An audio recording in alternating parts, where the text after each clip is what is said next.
퇴직하고 나서 분명히 더 쓰는 건 없는데 통장은 왜 이렇게 빨리 비어갈까요? 많은 분들이 이 질문 앞에서 멈춥니다. 수입이 줄어든 건 알고 있지만 생활비는 예전이랑 크게 다르지 않다고 느낍니다. 그런데 이상하게도 돈은 예전보다 훨씬 빨리 사라집니다.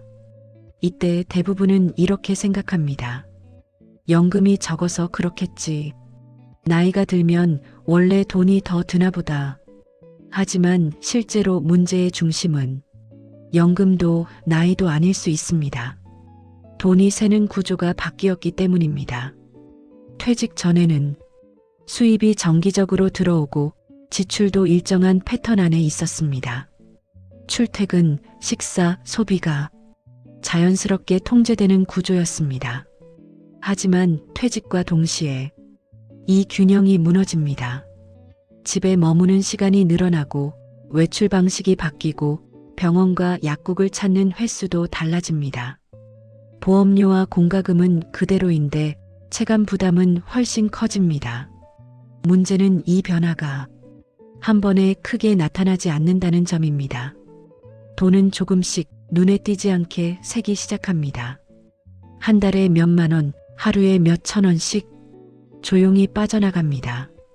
그래서 대부분은 괜찮겠지라고 넘기다가 어느 순간 생활이 버거워졌다고 느끼게 됩니다. 이번 영상에서는 퇴직 후 가장 많이 새는 돈이 어디서 어떻게 시작되는지 차분하게 하나씩 짚어보려 합니다. 돈을 더 벌자는 이야기가 아닙니다. 이미 빠져나가고 있는 구조를 먼저 이해하자는 이야기입니다.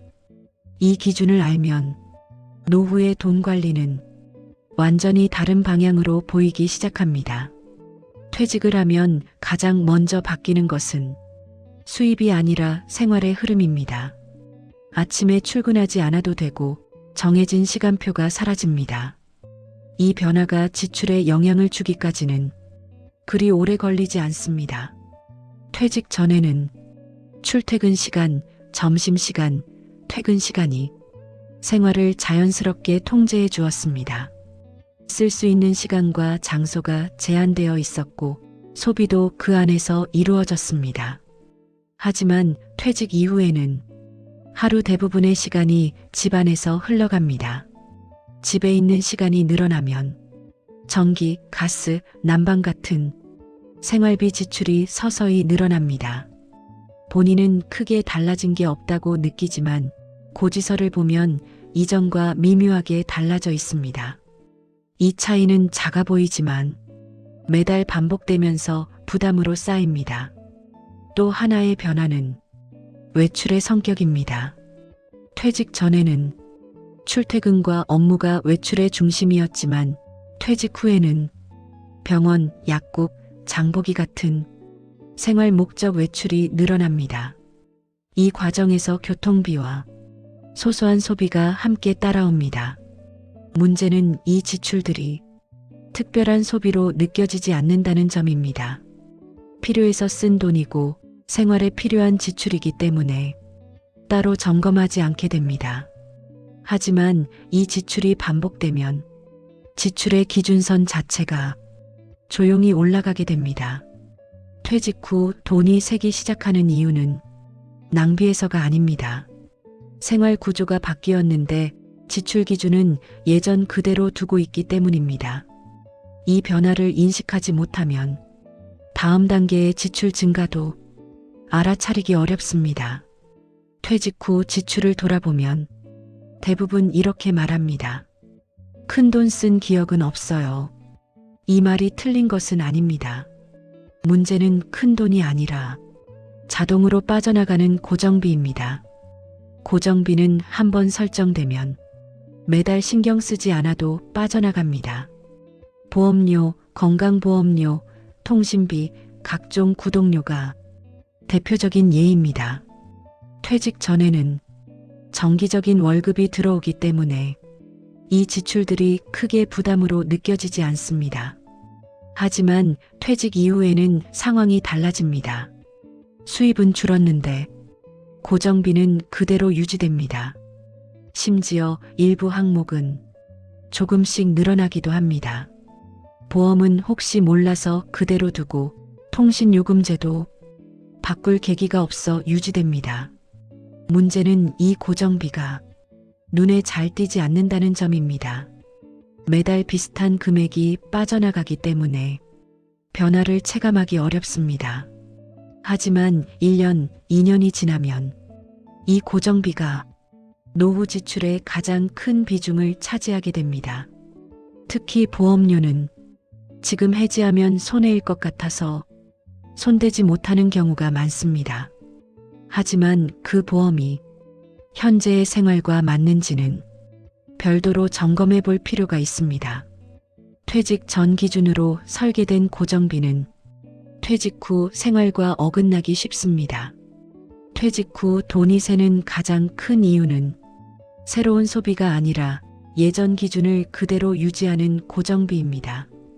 이 구조를 인식하지 못하면 아껴 쓰고 있어도 통장은 계속 가벼워질 수밖에 없습니다. 퇴직 후 지출 이야기를 하다 보면 많은 분들이 이렇게 말합니다. 요즘은 병원비랑 약값이 제일 무서워요.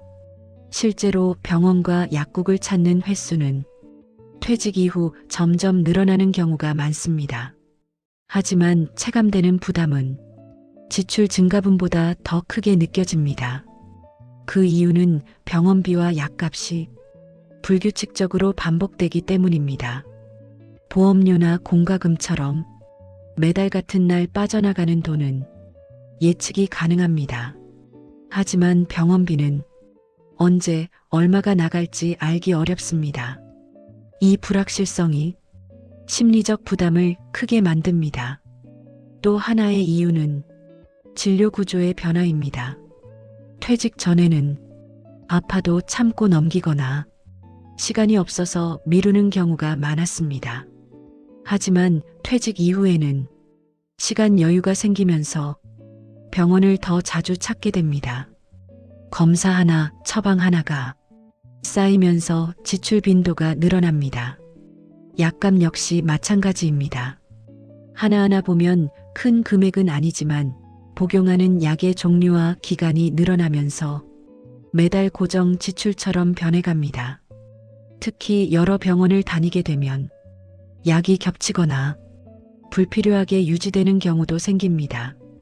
이때부터 약값은 관리하지 않으면 새는 돈이 됩니다. 중요한 점은 병원비와 약값이 늘어나는 것 자체가 잘못은 아니라는 사실입니다. 건강관리는 필요한 지출입니다. 문제는 이 지출이 어느 정도인지 파악하지 못한 채 계속 쌓인다는 점입니다. 퇴직 후 병원비와 약값이 유독 크게 느껴지는 이유는 지출이 커서가 아니라 반복되고 예측이 어렵기 때문입니다.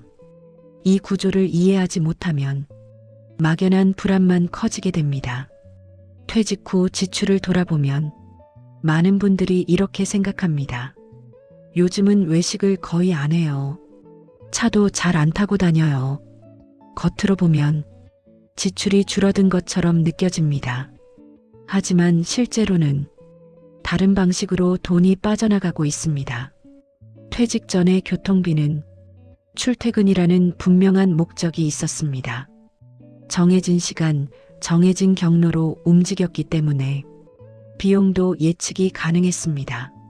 하지만 퇴직 이후의 이동은 다릅니다. 병원, 마트, 약국, 관공서처럼 짧은 외출이 잦아집니다. 이때마다 교통비가 발생합니다. 한 번의 이동은 큰 돈이 아닙니다. 하지만 이 이동이 일주일에 몇 번, 한 달에 수십 번 반복되면 체감하지 못한 지출이 쌓입니다. 특히 대중교통과 택시를 번갈아 이용하게 되면 지출은 더 늘어나기 쉽습니다. 외식비도 마찬가지입니다. 예전처럼 회식이나 모임은 줄었지만 혼자 또는 둘이서 가볍게 먹는 식사가 늘어납니다. 집에서 밥을 해 먹기보다 밖에서 간단히 해결하는 날이 많아집니다. 한 끼 한 끼는 소액이지만 횟수가 늘어나면 한 달 지출은 결코 작지 않습니다. 이 지출들이 위험한 이유는 눈에 띄지 않기 때문입니다. 필요해서 쓴 돈이고 생활 속 자연스러운 소비라 따로 기록하지 않으면 얼마나 쓰고 있는지 알기 어렵습니다. 하지만 이 자잘한 지출이 노후 생활비를 가장 오래 꾸준히 깎아먹습니다. 퇴직 후 돈이 무너지는 지점은 대개 큰 결심에서가 아니라 이렇게 사소한 선택의 반복에서 시작됩니다. 이 구조를 인식하지 못하면 아껴 쓰고 있다고 느끼면서도 생활은 점점 빠듯해집니다. 퇴직 후 지출이 늘어났다는 사실을 바로 알아차리는 사람은 많지 않습니다. 대부분은 이렇게 말합니다. 어느 날 갑자기 힘들어졌어요. 하지만 돈은 갑자기 사라지지 않습니다. 알아차리기 어렵게 천천히 새어나갈 뿐입니다. 그 이유는 지출 방식이 바뀌기 때문입니다. 퇴직 전에는 월급이 들어오고 고정 지출이 빠져나가며 남은 돈으로 생활하는 구조였습니다. 그래서 잔액 변화를 상대적으로 쉽게 느낄 수 있었습니다. 하지만 퇴직 이후에는 연금이나 일정하지 않은 수입이 중심이 됩니다. 들어오는 돈의 타이밍이 일정하지 않다 보니 지출 변화도 함께 흐려집니다. 이때부터 통장은 관리 대상이 아니라 그때그때 확인하는 대상이 됩니다.